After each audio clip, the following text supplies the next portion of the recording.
Greetings and welcome to Make 52 Things. I made myself a promise to make 52 things in 52 weeks, which would be very easy if it wasn't for the fact that life keeps getting in the way and tools keep breaking down. Now, I am not one of those people who will throw out a serviceable tool just because it breaks. Things do break, things can always be fixed. You just have to make a cost-benefit analysis as to whether it's worth fixing or worth throwing in a pile and buying a new one. In this particular case, I'd like to introduce you to my Black&Decker power drill. Now, these things are pretty much bulletproof under most circumstances. It's been running without a fault for about 30 years.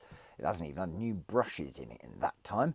And, well, it's old faithful. And if I wanted to replace it, well, that's probably about 50 quid.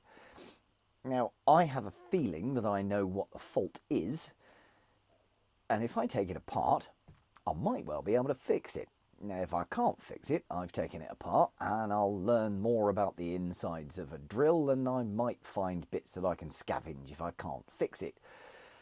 Basically, don't throw things away until you've at least tried to fix it.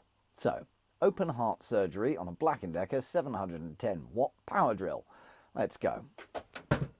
Right, here she is again. Have something handy to put the screws in, because otherwise bad things happen. You don't want to lose any of them. There will always be 2 screws that you miss, by the way. You'll try and pry the damn thing apart and find out that you can't.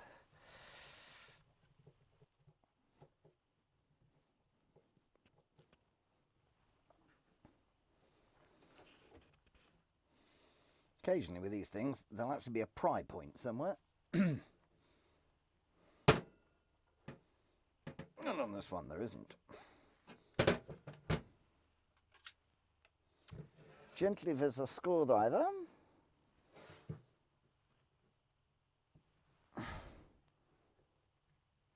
And the essence of the word is gently, because I don't want anything to be springing out and flying off into a corner, which happens on a more alarmingly regular basis than I would care to admit to.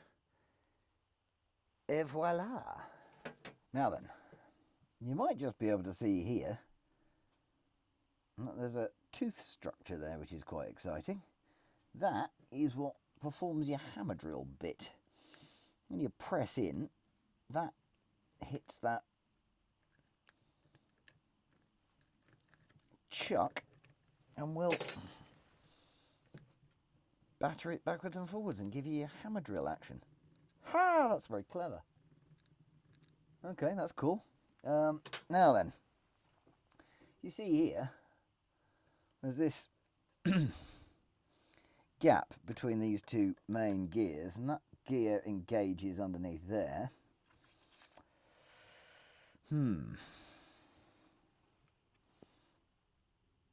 I reckon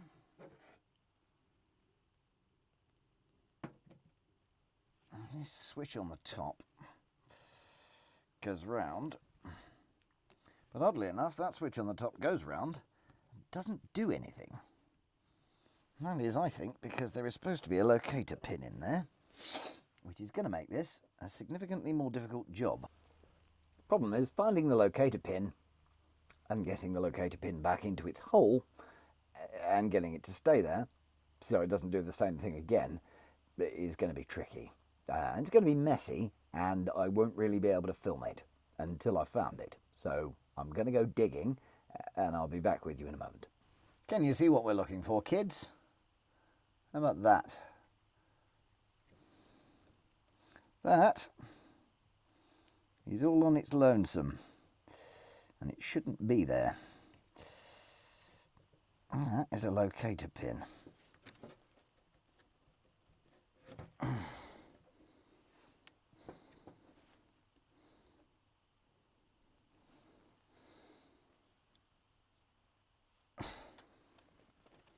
So having removed the main drive assembly, that's where that locator pin goes in somewhere.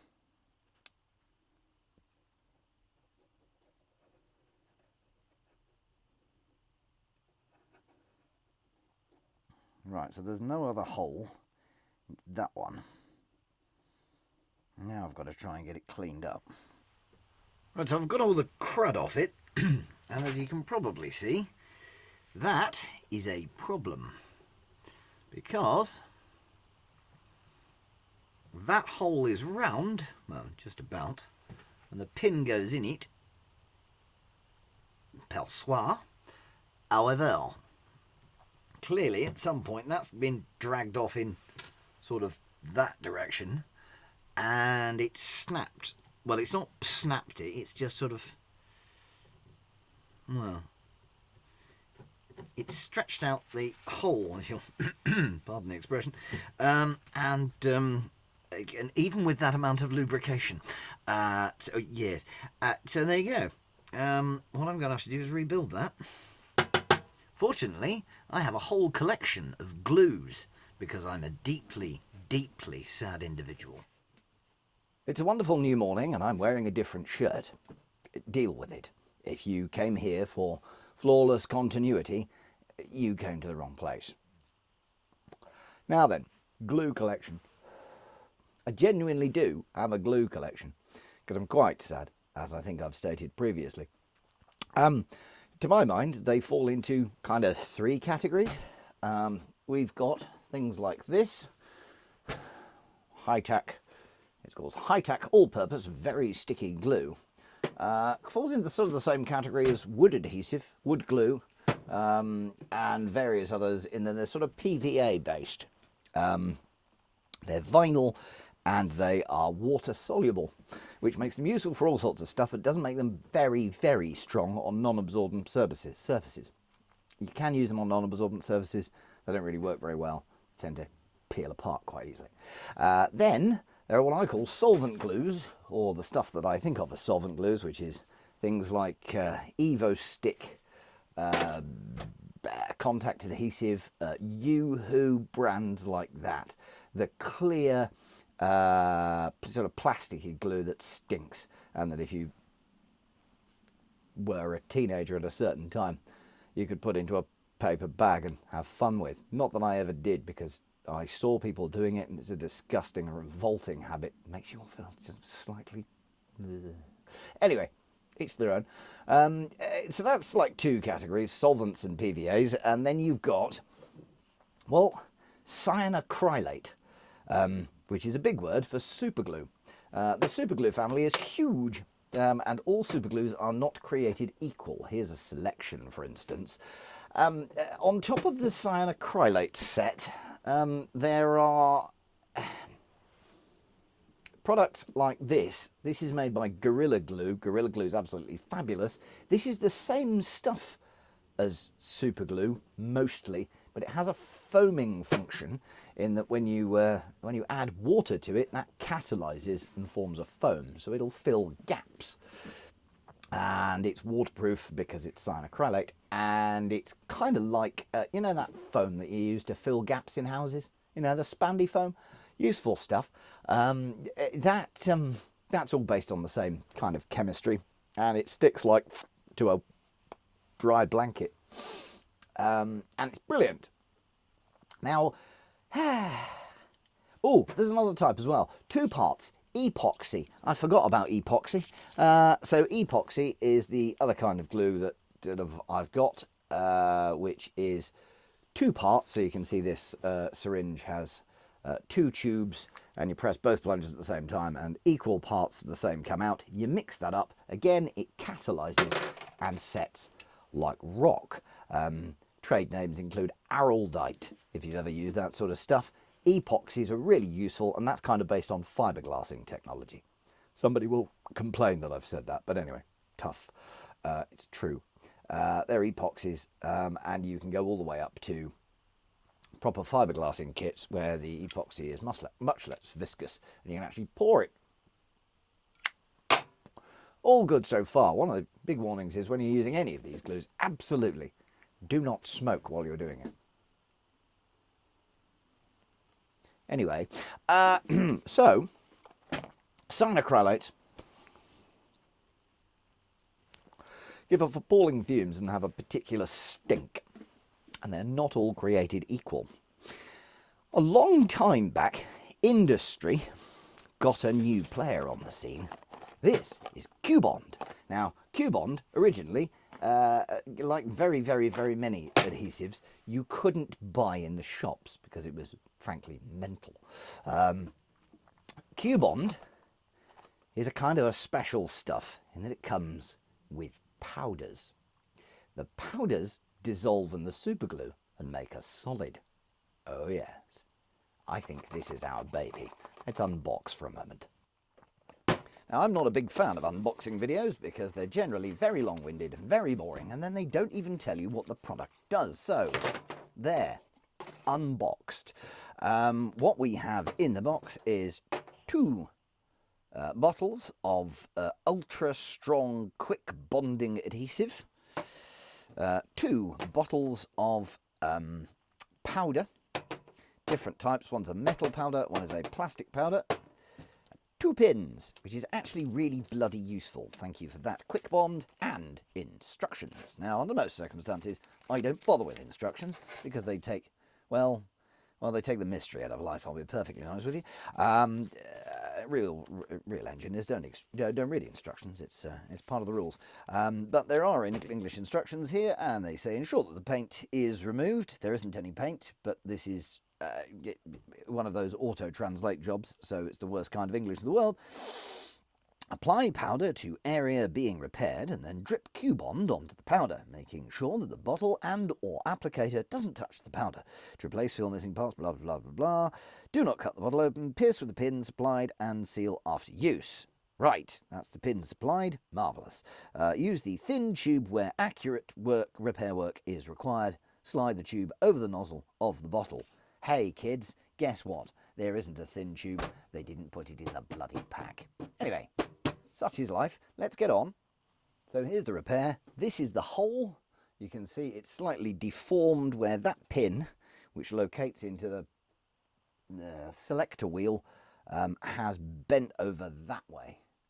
And it's snagged out a piece of this plastic. Now that means the hole is slightly enlarged, and part of my plan was to fill this with Q-Bond and then drill a hole in the middle and then reinsert the pin.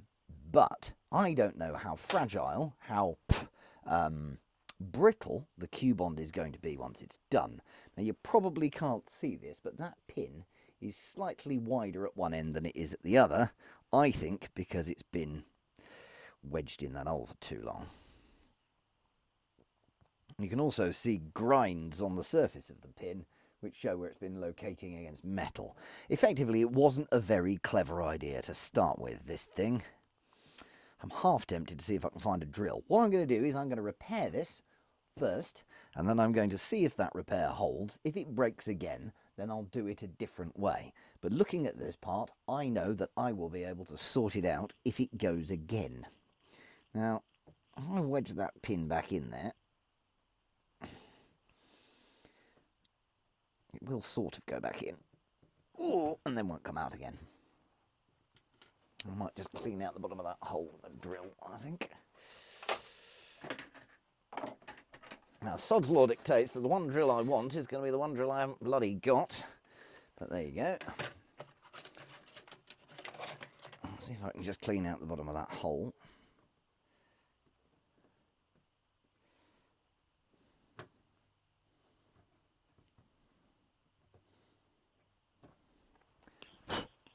And make sure there's no crud in the bottom of it. And all I'm going to do, very simply, is I'm going to apply that bastard pin like that. Get something that I can press it down with.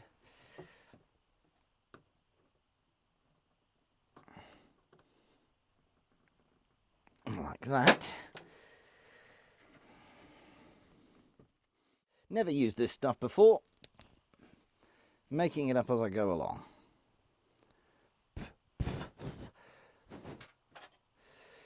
Now, I've got a very fine powder.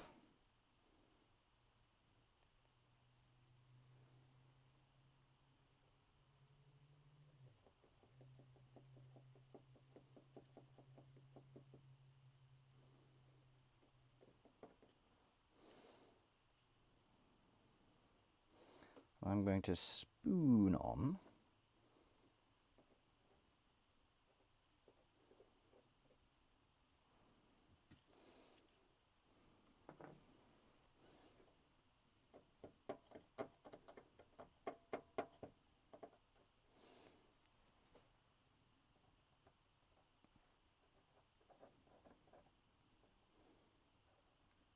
and I'm going to fill a little bit either side of that gap.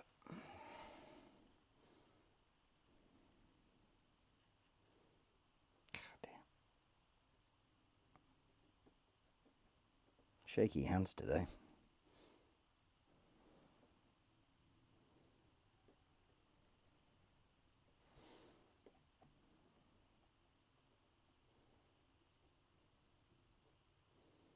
Now, I'm guessing that if you want to build this stuff up, you can do it in 2 lots.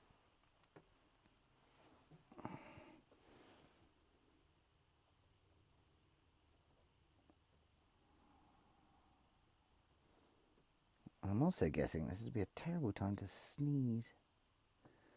I'm just going to tamp it down into that hole as much as I can.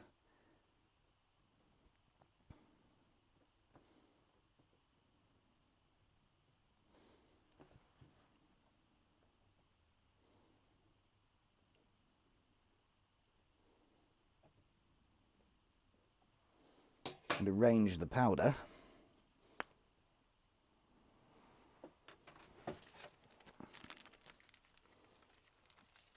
Do as they tell me, for once in my bloody life. And out of there.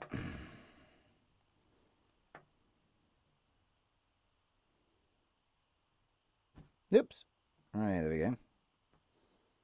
Press pin into hole. Acid test, ladies and gentlemen. There's nothing I can do about it now.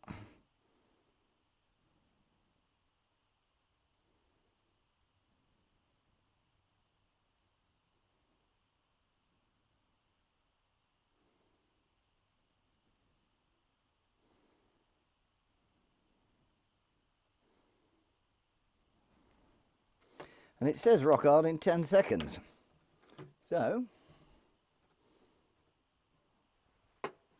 1, 2, 3, 4, 5, 6, 7, 8, 9, 10. It's more than 10 anyway.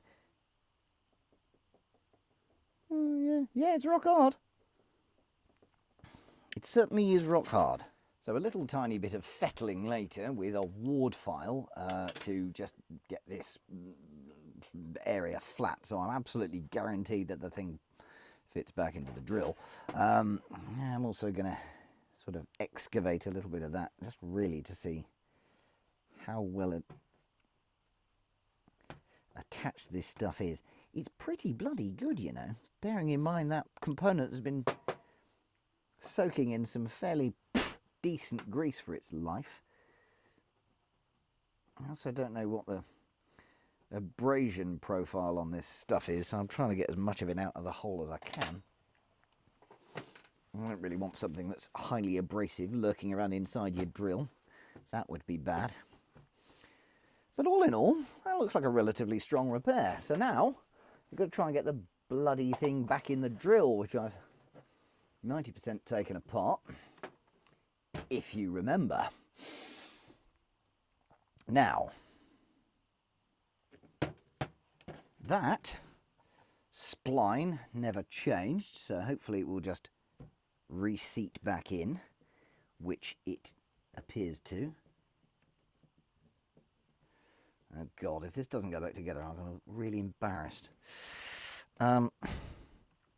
Okay, no, it does will go back in. The pin is where it should be. That this is always like trying to push warm butter up a tiger's arse with a red hot needle. Taking things apart is fine. Trying to get the bloody things back together again, different thing altogether.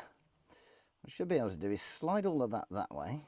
You probably can't see this, but that's fine. Slide all of that way. That engages with everything it needs to engage with, theoretically. And then, sort of...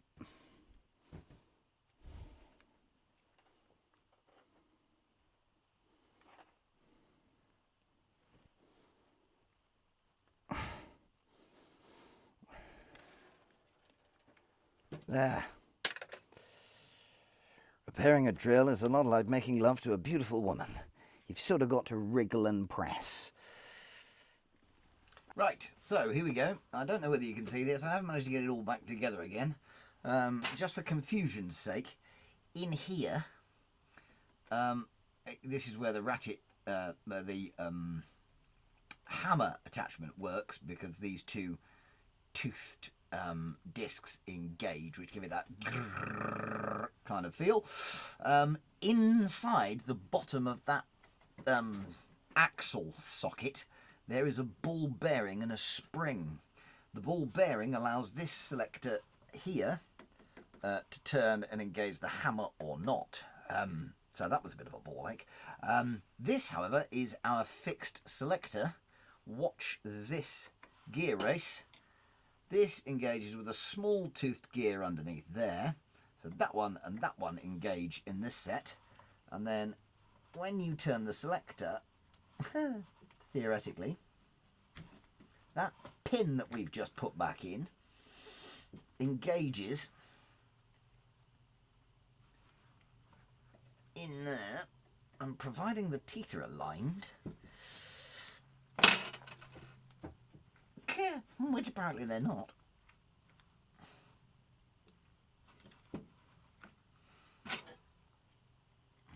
I'm just going to cheat. You usually find with these two-speed drills that sometimes you can't get the damn thing to engage in the second gear. And there we go, that's engaged. The reason why you can't get your drill to engage in the second gear is generally because the selector pin drags this gear race across, tries to connect it with that, but the teeth aren't synced. There you go. That is fixed. Well, it's theoretically fixed. Time to get the top back on, try and make sure everything goes back together. Just have a double check that everything you've moved is now back into a sensible place and you haven't knocked any wires off. And there we go.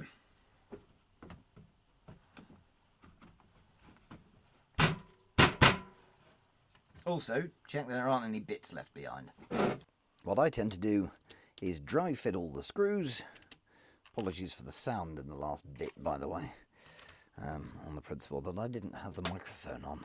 Anyway, such is life. What I tend to do is dry fit the screws to make sure that I've got all of them.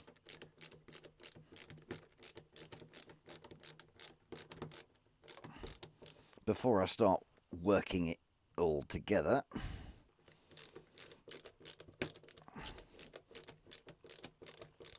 And then simply because of force of habit from doing engine blocks, I tend to wind down screws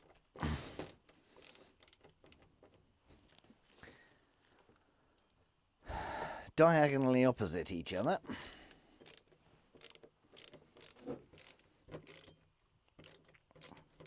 Rather than going all along one edge and then all the way down the other, which can cause you problems if the casing warps.